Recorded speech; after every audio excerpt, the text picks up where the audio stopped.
Right now, somewhere under your feet, if you happen to be standing in Wyoming, there is a chamber of molten rock large enough to bury a small country. You probably won't think about it today. You'll drive to work. You'll check your phone. Life will feel ordinary. But the real answer to why that chamber doesn't terrify you every waking second is far stranger than geology. Yellowstone sits on top of one of the largest volcanic systems on Earth. Tourists walk over it every summer. They take photos of geysers. They watch colorful hot springs steam in the morning light. Almost none of them think about what's underneath. Why not? Your brain has a very specific way of handling threats that are enormous, slow, and invisible. And that way of thinking was built hundreds of thousands of years before anyone knew what a supervolcano was. Start with the mountain itself. Yellowstone isn't a mountain in the traditional sense. There's no peak, no cone.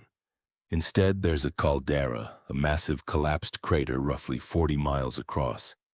It formed after a series of eruptions so violent that ordinary volcanic vocabulary doesn't really apply. The last of the big three happened around 640,000 years ago. It ejected roughly 1,000 cubic kilometers of rock and ash. To put that in perspective, Mount St. Helens in 1980 released about 1 cubic kilometer. Yellowstone's last major event was 1,000 times bigger. Ash from that eruption has been found as far away as the Gulf of Mexico. Entire ecosystems across North America were buried under feet of gray dust. And yet here you are, thousands of years later, casually planning a road trip through the exact same region. Why doesn't that fact stop you cold? Because your brain didn't evolve to fear things it can't see moving. Researchers who study threat perception, including work associated with psychologist Daniel Kahneman, have shown that humans are wired to respond strongly to fast, visible, dramatic dangers. A snake striking, a predator charging, a cliff edge.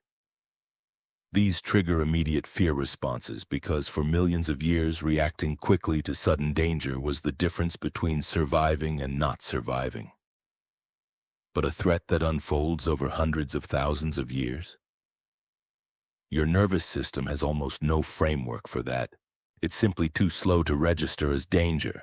This is sometimes called scope insensitivity, the tendency for the human mind to treat enormous, slow-moving risks with roughly the same emotional weight as something mildly inconvenient. A study is coming. A meeting is late.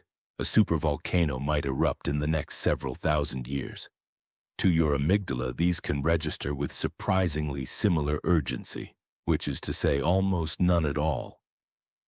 So what is actually happening beneath Yellowstone right now? Geologists have mapped a massive magma reservoir sitting several miles below the surface. Some estimates suggest it's large enough to fill the Grand Canyon multiple times over. But here's the part that surprises most people. The magma chamber isn't a solid lake of liquid rock waiting to erupt. It's mostly crystallized. Only a portion, somewhere between 5 and 15%, is molten at any given time. Think of it less like a swimming pool of lava and more like a sponge, soaked with liquid rock but structurally solid in most places. That distinction matters. It means Yellowstone isn't sitting on the edge of catastrophe the way old headlines suggest. Scientists at the U.S. Geological Survey, including researchers involved with the Yellowstone Volcano Observatory, monitor the region constantly using seismic sensors, GPS stations, and gas emission readings. Their consistent finding is that there's no evidence of an imminent eruption. None. The ground rises and falls slightly over years, a slow breathing motion caused by fluid and gas movement deep below. It's active. It's alive, geologically speaking, but active doesn't mean about to explode. Still, the mind doesn't process not imminent the same way it processes impossible. A gap remains, and that gap is where something ancient and very human starts to take over. Consider how your ancestors handled uncertainty about large, incomprehensible threats. Anthropologists studying early human belief systems, including work referenced by researcher Pascal Boyer, have found that when a threat is too big, too slow, or too abstract to reason about directly, human minds tend to fill the gap with story. Volcanoes, earthquakes, and floods weren't understood mechanically for most of human history. They were understood through myth: a sleeping giant, an angry god, a monster stirring beneath the earth. These stories weren't primitive nonsense. They were coping strategies. They gave a shape to formless dread, something a community could talk about, prepare for symbolically, and pass down. That instinct hasn't disappeared. It's just changed clothes. Watch how people talk about Yellowstone today. Documentaries use words like overdue and ticking time bomb, language that implies inevitability on a human timescale, even though geological timescales rarely cooperate with human patience. Social media posts warn that the eruption could happen any day now, despite scientific consensus suggesting the odds in any given year are extraordinarily low, statistically closer to the odds of a large asteroid impact than anything resembling soon. Why does that mismatch exist? Because uncertainty is uncomfortable and myth is more satisfying than probability. There's something else happening too, something psychologists call the availability heuristic. The more vivid and dramatic an image is, the more likely your brain is to overestimate how probable it is. A colorful animation of Yellowstone exploding, ash clouds swallowing continents is memorable. A geologist calmly explaining crystal mush percentages is not. So even though the second version is closer to reality, the first version is the one that sticks, replays, and spreads. This is where the Yellowstone story becomes less about volcanology and more about you. Because the real subject was never just a supervolcano. It's the strange machinery inside your skull that decides what deserves your fear and what doesn't. Think about the last time you felt a jolt of anxiety. Was it something slow and statistically minor, like long-term financial risk? Or was it something fast and vivid, like an argument, a near miss on the highway, an unexpected loud noise? For most people, it's the fast, visible thing.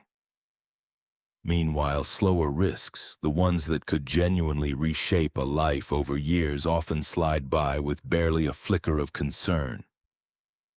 Your ancestors weren't equipped to plan for something on a 100,000-year time scale. They were equipped to notice movement in tall grass. That wiring still runs the show even now, even though your environment has changed almost beyond recognition.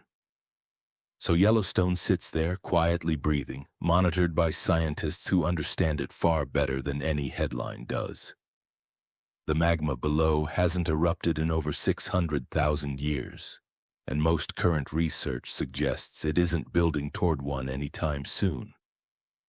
But the myth persists anyway, not because the science demands it, but because something older than science, something built into the architecture of fear itself, keeps reaching for a story that feels true rather than a probability that actually is. And that's the real reason you don't panic every time you cross Wyoming. And also the real reason a part of you still flinches at the word supervolcano. Your brain was never built to calculate deep time. It was built to survive the next 5 minutes, so the next time you scroll past a headline warning that Yellowstone could blow at any moment, notice what happens in your chest.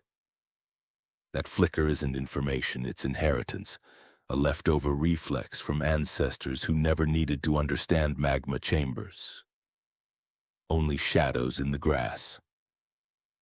And somewhere beneath Wyoming, the mountain that isn't a mountain keeps breathing slowly, entirely indifferent to the stories you tell about it.